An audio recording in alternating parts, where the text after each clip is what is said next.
Welcome to the Athletic Baseball Show. It is Friday, May 27th. Derek Van Riper here with Al Melchior talking waiver wire as we do each and every week. And I think compared to weekends of the last couple of weeks, we are looking at a smaller group of players, which works out kind of conveniently for people who might be enjoying a holiday weekend and spending less time on Fab. Yeah, I think definitely a smaller array of interesting players to choose from. So I wouldn't say skip it, but yeah, maybe a little less time poring over the options. Exactly. We're going to start with bats like we always do, kind of focusing on the more broadly appealing players before we get into some more deep league options. And I think one of the more interesting players to look at this weekend is Edwin Rios because the Dodgers have some extra playing time available in their infield with Max Muncy going back on the IL. I say back on the IL mostly because he dealt with arm issues at the end of last season. And you have to wonder if there could be an extended absence for Muncy. There's a lot of ways this could play out over the course of what's left of the season. We talked about Miguel Vargas, one of their top prospects, being an option at some point if a spot opens up. So if the Dodgers decide that Edwin Rios is still more of a multi-position bench guy, we could see Vargas later on with some shuffling around. But short term, it looks like Rios is the player that's going to get more opportunities with Muncy down. So I'm just curious how aggressively you're pursuing him and in what types of leagues do you think Edwin Rios has some short-term appeal? Well, not too aggressively, but definitely worth bidding on in 15 teamers, maybe 14 teamers, a little bit shallower. I would say definitely not worth even making a nominal bid in 12 teamers for Rios. But, the thing is that there's two things that really stand out in his profile: a ton of power, but also a lot of strikeouts. And both, well, actually, the power hasn't been that consistent. The strikeouts have been very consistent. But yeah, this is the sort of opportunity that a year or two ago I would have been a lot more excited about. But with a prospect like Vargas possibly knocking on the door, with Rios coming off of a season where he didn't produce much power, my interest level is a little bit lower. But yeah, I mean, he could be, at least in the short term, somebody who really does provide a lot of power, and obviously being in the Dodgers lineup, maybe a little bit of run production as well. Because he's been kind of an up and down guy and someone that missed a lot of time with injuries of his own last season, I think you have to look at the overall body of work for Rios so far as a big league hitter because no one season really sheds enough light on what he brings as a player. The only thing in the profile, other than the K rate, that gives me just a little bit of concern is the hard hit rate is down this year at 37.8%. It's not abysmal by any stretch of the imagination, but this is a guy who has a career hard hit rate of 47.1%. It should surprise no one. The barrel rate is at 16% for Edwin Rios in his career. I can take the swing and miss when you have a barrel rate at that level. So I think for me, I'm looking at Rios as more of a contingency sort of bid, even in my 12 team leagues where he's available. And the other part of it is it's a Dodgers lineup that scores so many runs. You and I have talked about this run environment and the challenges that it creates. Rios being a part of a team that scores runs almost at will, that gives him more run and RBI potential, and that could actually make him stand out compared to other guys on lesser teams that might have a slightly more firm grasp on playing time. Well, and I'll add one more other thing to that, and go back to a player that we seem to talk about a lot, and that's Patrick Wisdom. And I wind up being a little bit more interested in Wisdom just because the power interests me a little bit more. But I do recognize the big problems with swing and miss with him. Rios obviously does have similar problems, although maybe not to the same magnitude. But he's not somebody who profiles as like a completely power oriented hitter. He doesn't hit, he maybe a slightly fly ball leaning, doesn't pull the ball a lot. So those are little things that could help his batting average and keep him from being just an utter zero in that category. But at the same time, enough raw power that he's not going to suffer for having that profile. There's another shallow league player that's still out there in a surprising number of leagues, Harrison Bader. I know we've talked about him at least once on one of these waiver episodes at some point this season. In CBS leagues, he's only rostered in 62% of leagues in which he's available. That just seems low when you consider how difficult it is to find stolen bases and how much Bader has been contributing in that category alone. But it's not just steals, right? Because the playing time volume is high, the counting stats are good. He's popped 4 home runs already, and we've seen some holdover of the plate discipline improvement that Bader displayed a season ago. Yeah, the thing that I wrote in the column this week, the waiver column, is that normally when you have a player who produces steals the way that Bader is producing them, I mean, potentially a 40 steal season, I think, much more safely, you could say a 30 steal season for him. If that sort of player contributes anything else, that's a player that's rostered everywhere. And the power is down this year. So are the strikeouts. And you figure maybe those things reverse a little bit more towards Bader's usual norms. He's still not going to be a liability in terms of batting average if he strikes out a little bit more. And last year, he was a pretty decent power source. So I think he could get back to that. And then he's giving you a lot more than just, possibly 20 plus steals from this point forward. And like you said, somebody who's really barely rostered in 12 team leagues. It's a bit of a head scratcher, but I think that now is the weekend that you can prioritize them, especially since there aren't a lot of other options where you're thinking about emptying the bank. And, over the next week or two, maybe a lot more people start to take notice. Yeah, the other shallow league bats in the outfield that I think are worth kind of putting up against Bader are guys that are clearly behind him for me in leagues where all three are available. Miguel Andújar getting some chances now with the Yankees again because of the Giancarlo Stanton injury. That really just shuffles things up. So it could be regular run, even if it's only temporary for Andújar. And then there's Nick Senzel back from the COVID IL in Cincinnati, where I think there's still something there for him to tap into just in terms of raw tools. We've seen him in the past show double-digit home run power and double-digit speed. I think you could look at Senzel and say, hey, look, this is a bad team, so that gives him a path to play every day and maybe end up in a prominent spot in the lineup as well. So whereas I could see Andujar being more like Edwin Rios, where it's a short-term opportunity and he's more of a temporary solution, I could also see Senzel being the longer term option that actually pays off if he's able to stay healthy and put the skills back together. Even though the results overall have been inconsistent and skewing to the side where you wouldn't even want to think about Senzel in a 12-team league. I think you do at least consider it in a 12-team league where there are 5 outfielders, in part because I think Nick Senzel can steal some bases.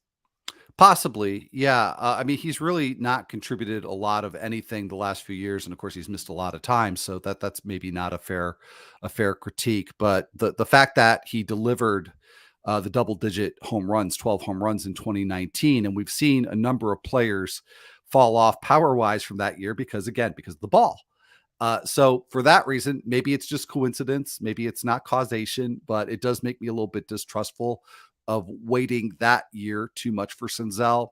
And I'm not sure where the steals have been either since that year, but I would agree with you between him and Andujar. Senzel, I think is definitely worth a bigger bid and worth pursuing in shallower leagues. I'm not sure about 5 outfielder leagues, 12 teams, but I could at least see the argument there because of the playing time and the possibility that nothing else, he could be a compiler. Yeah, worst case scenario, though, I think a 15-team league where you're looking for that 6th outfielder or that last outfielder in, I think you do want to take the chance on Senzel, despite the lack of success as a base stealer. My argument with Senzel would also be that he's had 184 games in the big league, so he's under 700 career plate appearances. What percentage of those do you think he was fully healthy for? Like half, maybe? Maybe. I think it's still more of a question than anything else as to what exactly he can do at the big league level. I know the barrel rate is low, the hard hit rate's pretty low. I think it's going to be a surprising amount of speed, and I think the park can make the limited power play up quite a bit. I think that was a big part of what happened in 2019. Obviously, we had a lively ball that year as well, but just one of those names that I think people are still thinking about again now that he is back. So I understand prioritizing Andujar over Senzel because I think the immediate value is much clearer with Andujar. But Harrison Bader is a cut above both in situations where all three are out there.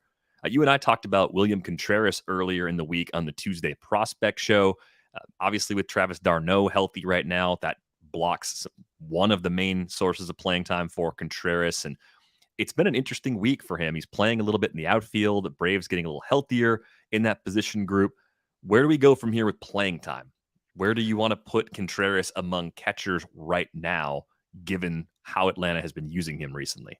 Well, we talked about Adley Rutschman. I believe it was on the Prospect Show. Some point this week we talked about him, and I'd put him in the top 10. I put Contreras right around the same spot.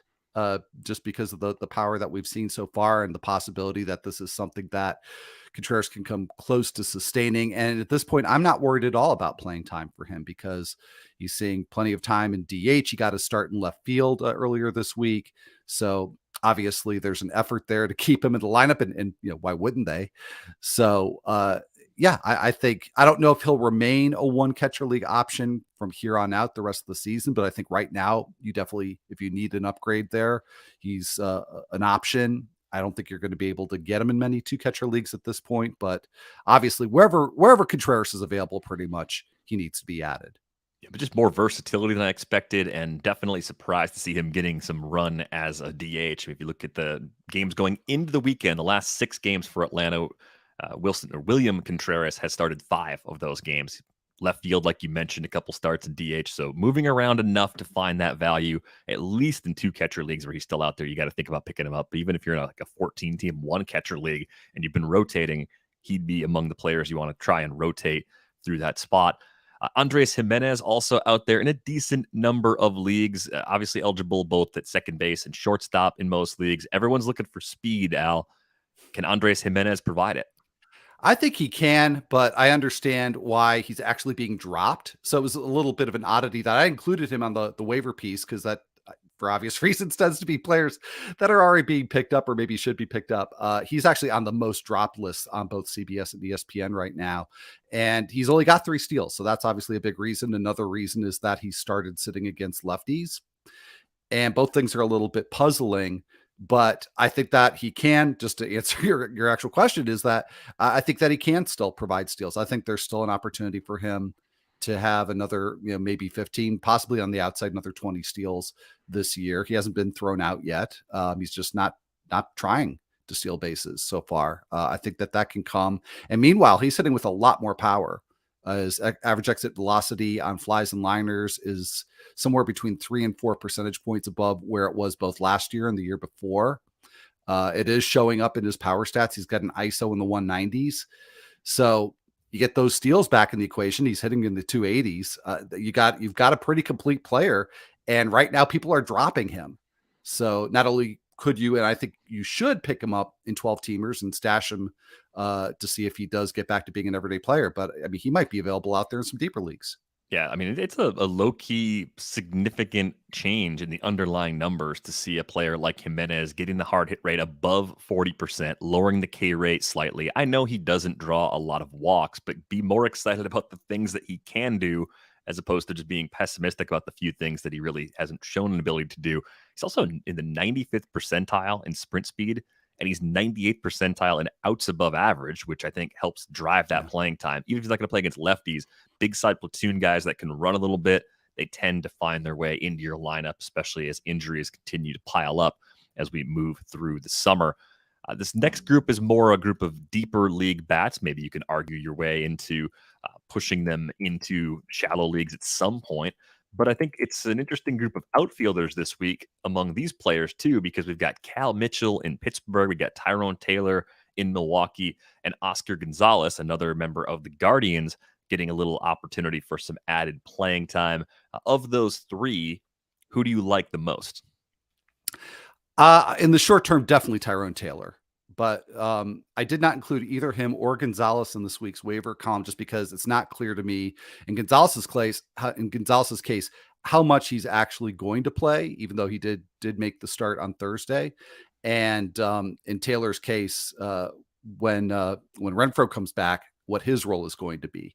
So short term, yeah, I like Taylor the most, but long term, I actually think Mitchell's got the most intrigue. Yeah, Mitchell might have the clearest path to an everyday role of the 3 players. So I could see that being something that if you're trying to solve a problem for more than the next couple of weeks, that would make a lot of sense. I do think with Taylor, Lorenzo Cain hasn't really hit much. Andrew McCutchen had a nice start, but hasn't done enough to lock in everyday DH plate appearances. So the fact that Taylor can play center field and allow Milwaukee to kind of shift some guys around and rotate the DH spot if they don't like what they're getting from Kutch on an everyday basis, that gives him a decent path. So it's not just a temporary fill-in situation for him in deeper formats. And I think if he shows that power speed combo that we saw in about a half season's worth of plate appearances last year, that's going to continue to drive that playing time. Really nice week for him with the Brewers on the road in San Diego for their first series of the week, and now in St. Louis. With Mitchell, he's a second-round pick in 2017. He was 6 for 6 as a base stealer at AAA, popped 5 home runs, and that's not the PCL, right? AAA Indianapolis is the International League side, so you're not getting all those high-altitude environments where the ball just flies. I think we're at a point, too, with the Pirates, Al, where now that we're about a quarter of the way through the season, they're going to start making bigger roster moves. They're going to start DFAing players that haven't produced if they're older guys, and start taking a look at younger players for the future. I think you've seen enough from guys that are well below league average at this point, to the point where you'd say, let's shuffle it up because we're not going anywhere this season. Let's actually see what someone like Mitchell can do, because he might be a pretty big part of their future. Yeah, no, I think that's absolutely right. So, that's the reason why I think of the three, he's definitely got the most long-term appeal. I mean, that said, to me, he is really a 15-teamer kind of player at this point. But he could contribute in that format, like I said, from here on out. I think Oscar Gonzalez to me is more of a mono league sort of player. I don't think I'm looking at him in a 15-team league at this point. He'd be schedule dependent if I were considering someone like that.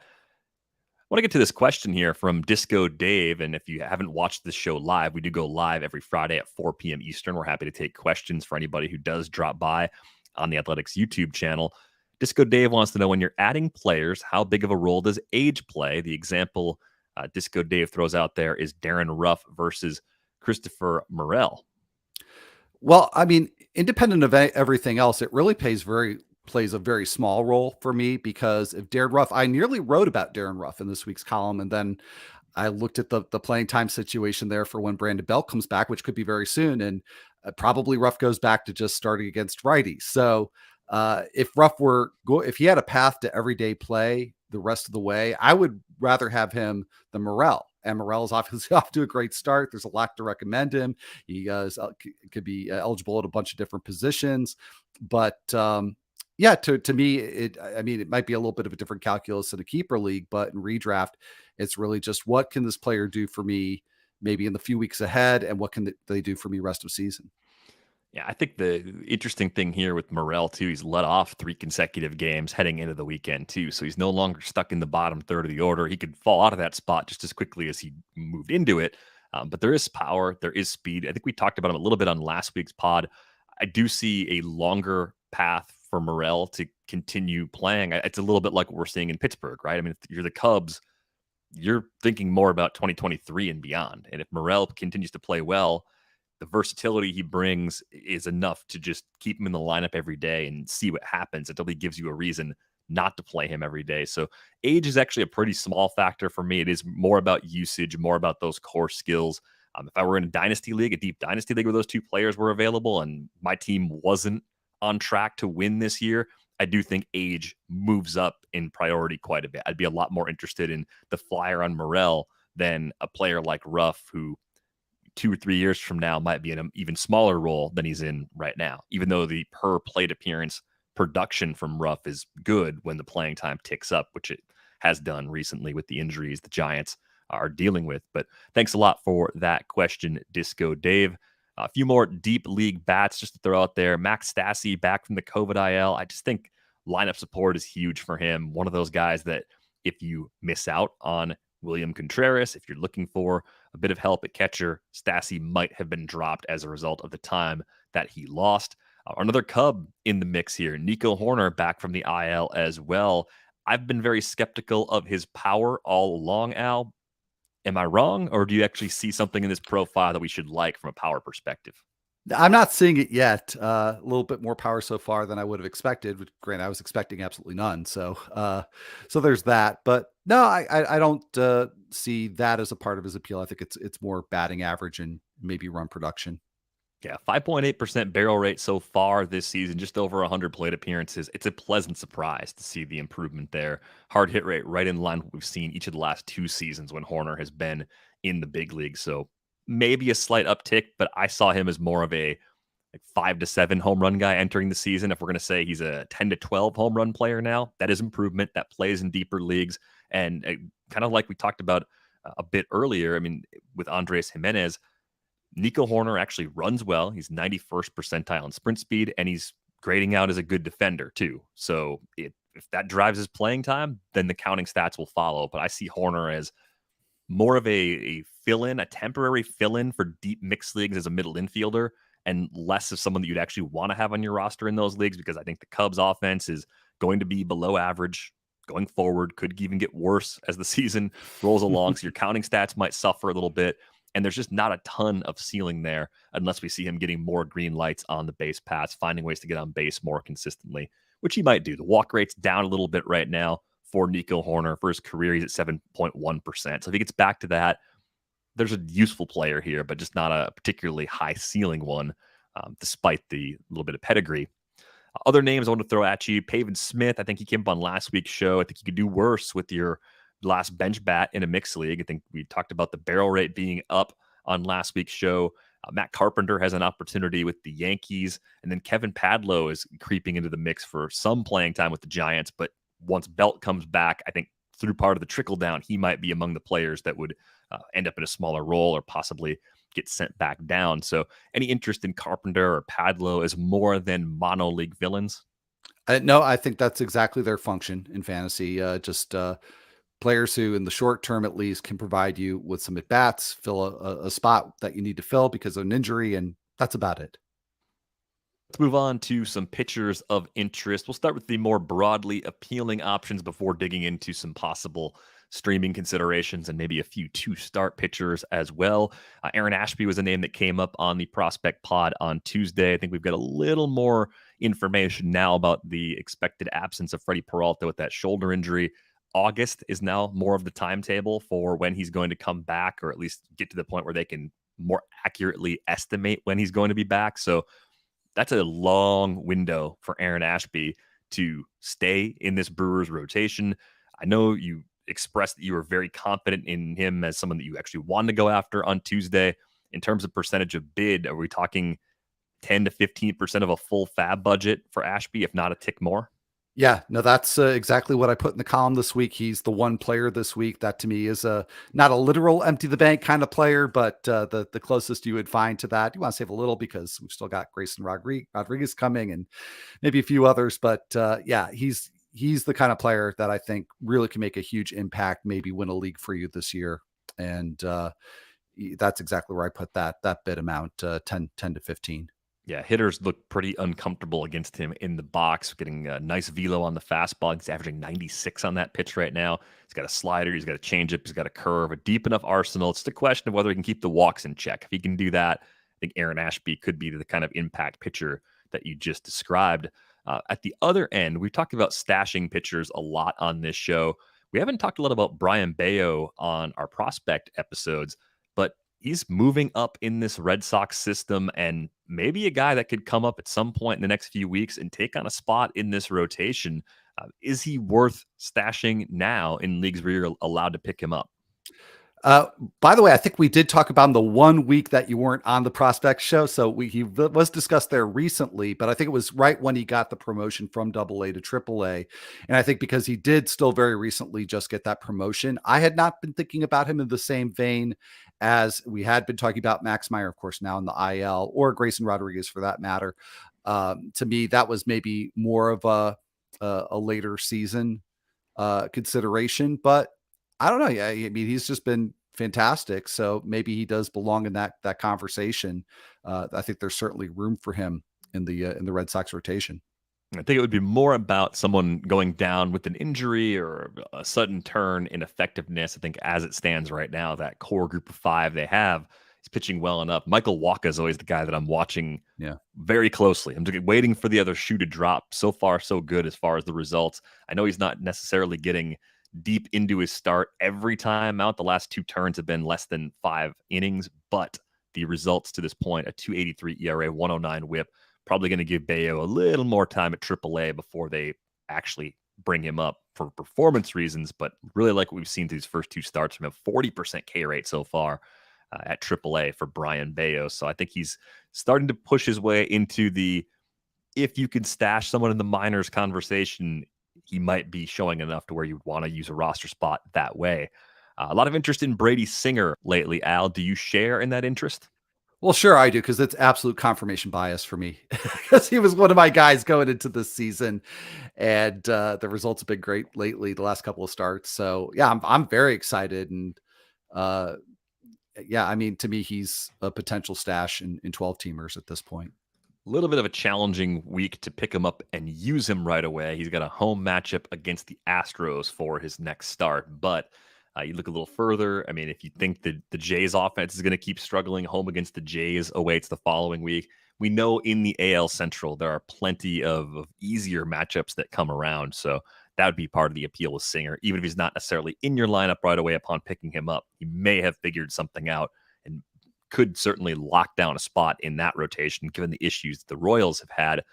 Let's talk about Zach Eflin for a bit. I am curious to know if you think Zach Eflin is viable in 12-team leagues where he's available, because I think Eflin is constantly right on that bubble. Someone that people want to trust, but he struggles enough to get cut, and then we go through the same sort of process of wondering, has enough changed? Is he showing something different than before? Can we actually believe this time around? Like, he lives in the waiver wire conversation, it seems. He does. So we'll probably be back here again in a week or two talking about him again. But his last start was a terrific one, and it was against the Dodgers, and there was a different thing happening in that start. Now, of course, we see these kinds of blips for one or even two starts all the time with pitchers. But given what else Eflin does well, I'm really interested to see if that continues. And the interesting thing was that he threw his curveball a lot more often in that start, and he got 12 whiffs on 35 pitches with it against the Dodgers. So I'm really interested to see. I think he's got the Mets on Saturday this weekend. Really interested to see what the pitch mix is, to see how effective that curveball is when he does use it. And the thing is, even if it doesn't go well, I do like Eflin at least as a streamer, somebody that maybe you can stream off of your bench in a 12-teamer, because he's really, really good. In fact, he may be the best starting pitcher so far this year in terms of minimizing hard contact. He's got the lowest average exit velocity on flies and liners allowed among qualified starters. He's very, very good at control, not offering very many walks at all. So even if he's just a so-so strikeout pitcher, he can be all right with those things. But the fact that, he had such success with the curveball against the Dodgers really is pretty intriguing. Let's talk about the two Keegans. That's, of course, Keegan Thompson in Chicago with the Cubs and Keegan Aiken with the Orioles. Aiken's usage has been lighter on a per outing basis. Thompson, it kind of seems like they're stretching him out more like a starter, but it's not there consistently just yet. I think with both of these guys, the natural question you have is, do they lose a lot of effectiveness going from 3-ish inning stints to possibly 5+ innings? And with Thompson, again, he is closer to it. He's lined up to start against the Cardinals, I believe, during the upcoming week. Ratios are great so far. K rate's been pretty solid. Where do you stand on the two Keegans? And are they getting enough of a workload to where you can mix them in for deeper mixed leagues, or do you still see them more as viable mono league guys? Oh no, definitely okay for deeper mixed leagues, just because you're getting the ratios, you're getting good ratios. Maybe you're not, you're not getting the bulk strikeouts, you're not getting wins necessarily at this point with either of them, but you're getting good ratios. And the thing is with Thompson, that as he has been gradually getting stretched out a little bit more, that he has continued to be effective. So that gives me some hope that if he is consistently going 5 or 6, that will continue. Remains to be seen with him. Aiken, I don't think he's even gone beyond 3 yet. So like you said, he's a little bit behind, and his past track record as a starter wasn't good. But again, that was with him as a rookie. So, maybe second time around, if he gets to that point of being a starter again, that things will be a little bit different, but really intriguing. But yeah, it just really struck me looking today at both of them, looking at their player pages, that their stats are nearly identical. In terms of the number of innings, the strikeout walk ratios, everything, the batted ball profile. So yeah, you could get a little confused between your two Keegans. I actually did a little Twitter poll, and Thompson did beat out Aiken as the better pitcher rest of season. I'm on board with that. Yeah, I think there's some NL Central versus AL East in there as Yeah. well, on top of the slight difference in volume. I think there's just more volume of more of an expectation of volume for me at least with Keegan Thompson at this point. Got a question here from Kenneth. Hyunjin Ryu recently dropped in his league. Is Ryu someone worth stashing rest of season despite the elbow concerns over a starter like Jamison Tyone? I would say hard no on that one. I think Tyone is actually showing some stuff that he hasn't really shown us in recent years. So I'd like Tyone quite a bit, kind of buying into what he's done through the first 2 months. I think Ryu, it might be more than health at this point. I mean, the K rate is way down this season, 12.4%. He just seems a lot more hittable, and it's just a difficult place to throw someone that you think is going to be yielding a lot of contact right now. So I think if you're in even a 15 team mixed league and Ryu has been dropped, he's not necessarily a must add right now, given the uncertainty and just given the rapid drop off in his skills.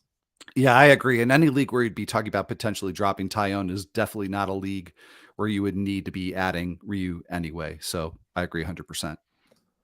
Let's move on to a couple more names that are out there in a handful of leagues. Chase Silseth still sitting out there at Philly this week, though. So if you've been thinking about it, this isn't a great week to pick him up and use him. But if you have a spot you've been mixing and matching with, I think he might be good enough to be considered for that.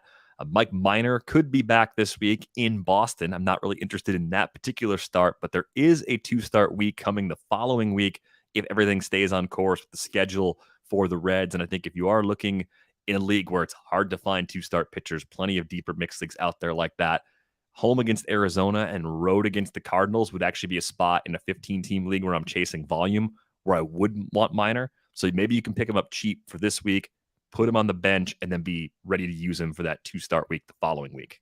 Yeah, I like that depth of league in terms of where his appeal is. I think even if he did really great in that start this week, I'd be pretty hesitant to use him in 12 teamers for that 2-step, but definitely worth watching to see how he does in those first 3 starts combined. I think the reasoning here is you want to see if the velo is okay, if the movement and location, if all that's okay coming off the injury, because if it's not, you don't have to use him for the 2-start week. And it's a lot cheaper to add him now if you've got the bench space to do it. I realize that's a very specific way of going about things, but sometimes you have to manage your roster a week ahead of time, depending on how competitive your league is. Another mention for Jake Junis. He's got 2 starts coming up again this week, Al, at Philly, which we generally try to avoid, but then at Miami for the second one. And I think it continues to work. It continues to work well enough where Jake Junis is 1 foot in the circle of trust for me. Yeah, I think that's the right way to describe it now. Is do you have to have both feet in for that 2-step? I think for me, you do. And I've just gotten burned too many times thinking, well, how bad could it be with that risky start? It always goes badly, like much worse than I think it's going to be when I try that out. So if you were more of a strikeout pitcher, maybe I'd have a little bit more faith, but I just think that Philly start could go really badly. Marlins, by the way, are in the top half this year to date in WOBA, which surprised me a little bit. So don't know that we can necessarily think of them as, the matchup that's going to make the whole week work. Yeah, I think that's a fair thing to point out for sure, because they're often associated with being a bottom 5 offense in a pitcher-friendly environment, and they're not quite like that anymore. Environment's still a good one to pitch in, but of course, as that lineup improves, they are going to find ways to put runs on the board. And I think they've got a couple of guys who have underperformed that could still get back to previous norms. Avi Garcia comes to mind immediately, but even Jesus Sanchez, I feel like, has underperformed a bit to this point. Wouldn't surprise me at all if he starts hitting a bit in these next few weeks. Let's get to a few more pitchers. You were thinking about pitchers you really don't trust anymore. I think Kyle Hendricks has landed pretty safely in the guys I don't trust range, but 2 home matchups against the Brewers and Cardinals during the upcoming week. We're definitely at the point where he's on and off rosters. If we're talking about anything with 12 teams or less, easily a guy that could go back on the waiver wire after a 2-start week. Are you picking him up and throwing him out there for volume's sake with 2 turns at home in division this week? Nope. Not in those leagues that you're talking about, 12 teamers. I get in 15 teamer where maybe you just don't have better options and the volume is a tempting thing. But yeah, he's really completely outside the circle of trust for me at this point, Hendricks. I'm not sure where the upside is because it's not with strikeouts. It's frustrating because I really thought there was some bounce back potential. I thought he'd get back to being the guy that was striking out 20% of the batters he'd faced, and he would do it with a low walk rate. But we're sitting here on May 27th. Kyle Hendricks has the worst walk rate of his career at 7.8%. Ordinarily, that wouldn't be that much of a problem. But when you're a low strikeout rate pitcher, you can't afford to have traffic like that. And the home run rate is up again from where it was last year. So the name makes you think shallow league streamer for a 2-start week. The results and the underlying skills look like they've eroded to the point where that's just not the case. He is much more of a deep league only. I mean, sure, for an NL only league, no problem. You're in a 15-team mixed league where your ratios are already tanked. Okay, maybe you can chase the volume in those circumstances. Otherwise, I think you got to be really careful with Kyle Hendricks, despite a lengthy track record of success without overpowering stuff. He's just not that guy, at least right now, but maybe not anymore. I think there are some more interesting names, though, that are out there. They don't have 2 starts, but they are at least streamers in similar leagues. Jordan Lyles finally gets a matchup outside the AL East, home against Seattle. Is it possible that Jordan Lyles actually isn't bad? And the fact that he's actually getting volume is pretty encouraging, too. Yeah, I think he's a reasonable streaming option. I don't know that I would necessarily go like medium, like 14 team. I suppose maybe this is just a question of how we use the terms 15 team. Yeah, I think 15 team streamer. He's certainly under consideration at this point. I like the way they're using him. They're letting him pitch, and I think that helps rack up Ks. 8 Ks in each of his last 2 starts. Those were both against the Yankees. Actually kind of held his own. 5 earned runs combined across those 2 turns, and that spanned 13 2/3 innings. I think with all the limited use pitchers they have, having a guy that can be more of a workhorse also sort of fits what they're trying to do as they continue moving through their rebuild. But we have seen good K numbers from him, really going back to the entire month of May now. 6, 5, 6, 8, and 8 in those last 5 starts. So cheap strikeouts and a decent matchup against the Mariners this week for Jordan Lyles. I'm a little more aggressive than you are, I think, with him. If I'm in a 12 and I'm looking for someone to fill in that last pitcher spot, I think Jordan Lyles is good enough in this matchup to actually do it. What are you doing with Mitch White where available? He's probably one of the more widely available pitchers we've named so far. May have a shot of actually going 5 innings next time out, and it's a home start against the Pirates. Yeah, that's pretty nice. I think he's definitely a good 15 team target. I'm not sure about the appeal beyond that, but maybe there is more. Really interested to see how he does against the Pirates, but that's a very nice start. I'd like to see the K rate go up or the walk rate come down, but I'm willing to take my chances against the Pirates. You can stream almost anybody against them. Workload looks like it's going to be big enough. Probability of a win, of course, also very high for Mitch White in that spot. Let's shift the focus over to some more of the 2-start pitchers, though. 3 came up to me here in the medium league range. We're talking 12 to 14 team leagues as kind of being that borderline cutoff for these guys. We have Nick Martinez at St. Louis, at Milwaukee, Rich Hill home against the Orioles and at Oakland, and Tyler Wells at Boston and home against the Guardians. And I think for me, as I look at these 3, Tyler Wells, he pops in Eno's pitching plus model, and the way the Orioles use him seems to maximize his effectiveness. But I think there's kind of the same problem we had with Chris Archer as a 2-start pitcher this time a week ago. The workload is not necessarily in start where you want it to be to have a shot at 2 wins. So how do you compare Wells to Hill and Martinez, 2 guys with seemingly lesser skills, but probably more likely chances to get wins in their matchups and with their usage? Yeah, well, I would say it's a tough call between Wells and Hill because I'm not that impressed with the skills so far, but he's got really great matchups this week versus Baltimore at Oakland. So I think I would probably give a slight edge to Rich Hill, although in a different week with a different schedule, I would probably prefer Wells. But to me, Martinez is really the best option here, even though he's got probably the worst matchups at St. Louis, at Milwaukee, but he's just been really solid. And I think the biggest concern about Martinez going forward is just what happens when Mike Clevenger comes back. But for now, he's got a rotation spot. And other than the walks, he's just been really solid, missing bats in the zone, which is always something that you like to see. So I I like him for these two starts better than Hill or Wells by quite a lot. Yeah, I think I'm Hill over Martinez, but both over Wells because of the usage and the lack of Ks for Tyler Wells, which is surprising. His stuff's actually pretty Yeah. good. So I think we're going to get more Ks going forward, but I think we're looking at more of a 7.5 Ks per nine, like a 19 to 20% K rate than something more. And I think that forces him to continue showing great control to be a viable option for the more medium sized mixed leagues. I've got both of the Mets two-start pitchers a notch below these guys, David Peterson and Trevor Williams. It's a home matchup against the Nats and then a road matchup against the Dodgers. I mean, I think that there are genuine questions about both of these guys from a pure skill standpoint, but that at Dodgers matchup was enough to bump them away from the medium league range. Yeah, no, it's a deep league volume play for sure. Nothing more than that. And unless you're in a situation where you just really need to get those bulk innings, I would stay away for both of them. The other two-start name that's widely available, someone that I don't think I have any interest in, I just want to throw him out there in case you see something you like. Ronnie Garcia for the Tigers has the Twins at home and then the Yankees on the road. Similar kind of difficult week to what Peterson and Williams have, and even kind of less known about him as far as what he can really bring to the table.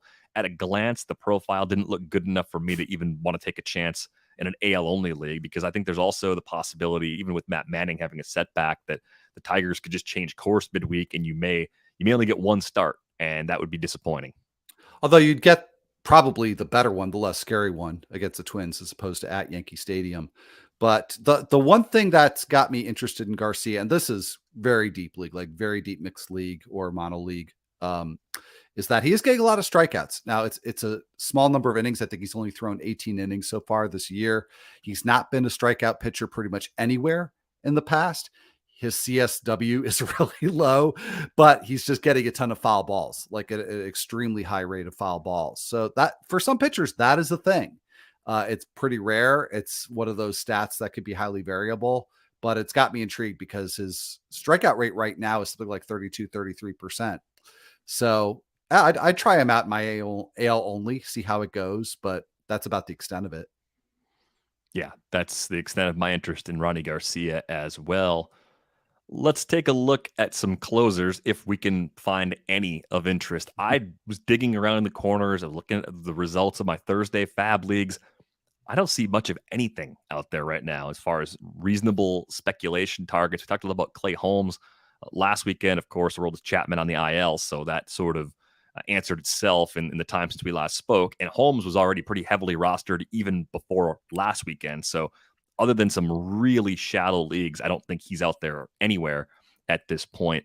Do you have any teams you've been speculating on? I know the Reds have been mixing and matching a lot, and that's been a point of frustration pretty much all season for us these first 2 months. But where are you throwing darts, if anywhere, this weekend in hope of finding some saves? Probably nowhere. The only thing I would just say is Clay Holmes, like you said, he's out there in really shallow leagues. He's not universally owned or universally rostered yet. Maybe he should be, probably should be. So 10 teamers, I would add Clay Holmes. 12 teamers where he may still be out there. There might be a few. Definitely needs to be added there. Otherwise, I think it's a week to focus elsewhere because I don't even see any situations that are really worth speculation at this point. Yeah, I mean, Joan Duran's been rostered for weeks in most leagues. I know he's been picking up a few more saves in Minnesota. If you're in a shallow league looking for a partial share of a bullpen, I think at least in that case, you're getting part of a bullpen where you got a first place team, a team that wins a lot. So if you have to have a committee closer, you get a guy with good skills, you get someone on a good team, at least then you might find yourself in a position to get rest of season, I don't know, 15 saves. Like is that sort of a fair high end expectation for someone like Duran based on usage and team quality? High end, yeah. I don't think that that's necessarily what the median expectation should be, but not impossible. Yeah, I am frustrated to say the least with how saves have been extremely difficult to come by. And every time we seem like we're getting a source, something comes up, either an injury or another arm enters the mix in the committee situation. Will Vest was on the IL. We talked about him, I think, 2 weeks ago. Mm-hmm. He's getting close to returning. If your league is the kind of league where he was either dropped while he was out or he wasn't picked up in the first place, I guess Detroit is one of those places where I still think we could see a change where Gregory Soto is not necessarily entrenched as the main source of saves. I think Vest could come off the IL and take that job relatively quickly, but it's an uninspiring group of relievers, to say the least. Yeah, no, I absolutely agree with that. And yeah, that's a good call on Will Vest. I mean, really, where I'm looking, and this is deep leagues. I don't know how much appeal there is here, but just relievers that are giving you good ratios. One name that comes to mind is Eli Morgan, who's just been really very effective, tossing 2 or 3 innings a time. Maybe he becomes the starter, and he's a stash for that. Otherwise, very deep leagues, maybe somebody that can help you with ratios. And other than that, I really got nothing. I guess the other name that I haven't really said on any waiver shows that in a deep league, if I was just trying to find someone that could get saves later, Victor Arano for the Nationals is pitching well so far this year. Career best walk rate at 5.3%, missing enough bats at 28.9% to see him continue to have high leverage opportunities. Doesn't seem to have a home run issue, getting more outs on the ground than ever before too. So maybe at some point this season, Victor Arano is getting consistent saves. Problem, of course, being the Nationals not winning a lot of games and probably going to get worse between now and the trade deadline when they eventually start moving a few veterans off that roster. But yeah, if you need saves right now, maybe something will open up over the weekend. Maybe we'll get some unexpected news that creates an opportunity. But at this point, not a lot to get excited about as we record this on Friday afternoon. Of course, it is a holiday weekend. We hope everyone has a safe and happy holiday weekend out there. Be sure to check out Al's waiver wire piece. It's up on The Athletic, theathletic.com/fantasy baseball podcast. Get you a subscription to The Athletic for just $1 a month for the first 6 months. On Twitter, you can find Al at AlMelchiorBB. You can find me at Derek Van Riper. The Athletic Fantasy Baseball Podcast returns on Tuesday.